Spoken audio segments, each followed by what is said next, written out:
External trading, 250% deduction. So pay some for yourself, pay some for your employees.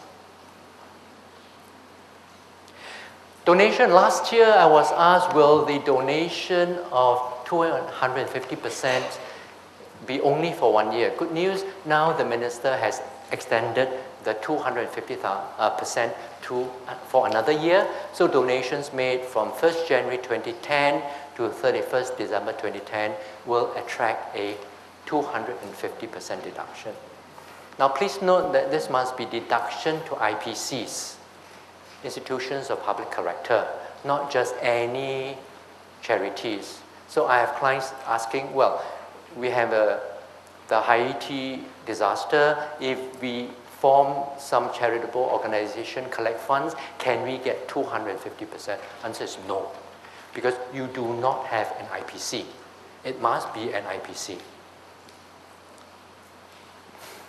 Property tax. The minister announced some good news for property tax, and that for owner occupation, instead of a flat 4%, the first 6,000 will now be at 0%. And the next 59,000 will be at 4%. And excess over 65,000 will be at 6%. So this is actually for 65,000 is quite high for annual value. This is on annual value. And under the Property Tax Act, the annual value is the deemed rental income that you can fetch if your property is let out. So if you have annual value of 65,000, that means your rental just for your apartment or your house will be like 5,500. So quite high. But people forget that the minister actually abolished net annual value last year. Somehow, again, the opposition did not pick it up. Last year, the minister actually abolished net annual value. If you have owner-occupied properties or properties occupied by dependents, your net annual value becomes your deemed income. For owner-occupied properties, you have the first 150,000 that is exempt.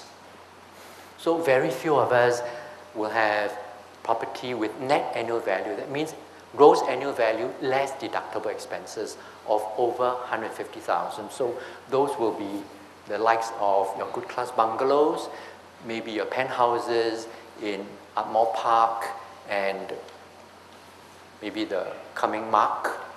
Those will definitely be more than 150,000. So the minister has abolished the NAV last year. So now he has brought back a very minimal tax, an incremental of 2%. Whereas I think the NAV actually collected a lot more tax because they deem it as your income and they will tax you at the top rate. And if you stay in a GCB, your top rate will be 20%. Right? I have a client, his net annual value of the property was 360,000. So after 150 deduction, 210,000 is deemed income, taxable at 20%. Now as an additional cost is only paying an additional 2% on the annual value. So they are putting in this probably to make sure the opposition keeps quiet. I'm not sure whether we'll have an opposition an election this year, because in last week I had this seminar and the economists say, oh, we will not have an election because there is no giveaway. Not a typical election year. But I thought with a recession, you cannot give things away. So he's being prudent. So I think there will be an election. Maybe Basu will tell us later. Let's spend a few minutes talking about recent developments. First, corporate amalgamations. Now, the Companies Act had been amended to allow for corporate amalgamations under Section 215F. Now, the Income Tax Act has also been amended under Section 34 to allow for amalgamations. So say for example, we have company A and company B. If company A amalgamates into company B, company A will be an amalgamating company and company B will be an amalgamated company. Alternatively, we may form company C, so company A and company B will be amalgamating companies and company C will be an amalgamated company. What's happening under an amalgamation is that all rights and obligations of the amalgamating company will be assumed by the amalgamated company. So now the Income Tax Act recognizes the legal effect of it. So for income tax purposes, when the business is now amalgamated into the amalgamated company, there is no deemed cessation. In other words, the business is still carried on.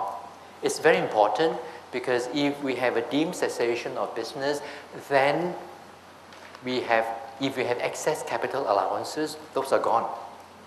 Because we can only carry forward capital allowances if the same trade is being carried on. And Section 21 is deemed to be made. Sorry, it should be Section 24. Section 24 is deemed to be made. That means related party transaction. The election is deemed to be made so that the amalgamated company takes over the tax written down value of the amalgamating company. In fact, in the white paper, we propose that the Section 24 should be by election, but they did not agree to our proposal. They say we automatically deemed to be made. So in other words, when we acquire plant and equipment, we also acquire the tax written down value. So if our tax written down value is 0, we acquire a 0 written down value.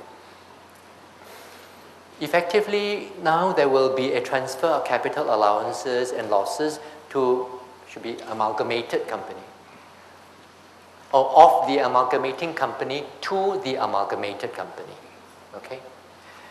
And if there is a substantial change in shareholders because it could involve an issue of new shares, then application must be made for a waiver in shareholding tests. The other thing that we should consider is if we have losses, depending on where the losses lie, if we have carry forward losses and capital allowances, then we should use that company as the amalgamated company because CA and losses stay there. I'm always quite averse to making application to IRAS because I have a few applications to IRAS for the waiver of shareholding tax. Sometimes the waiver can take a few years. So instead of putting our application forward and possibly waiting for a few years, if we choose that company with losses and CA to be the amalgamated company, we do not need to write in to transfer the losses. The only thing that we need to write in for is if after amalgamation we have a substantial change in shareholders as far as the amalgamated company is concerned. But at the moment, most of the times in the amalgamations that I do, we have no problem because usually these are two companies held by common shareholders. So we would not have a change in shareholders.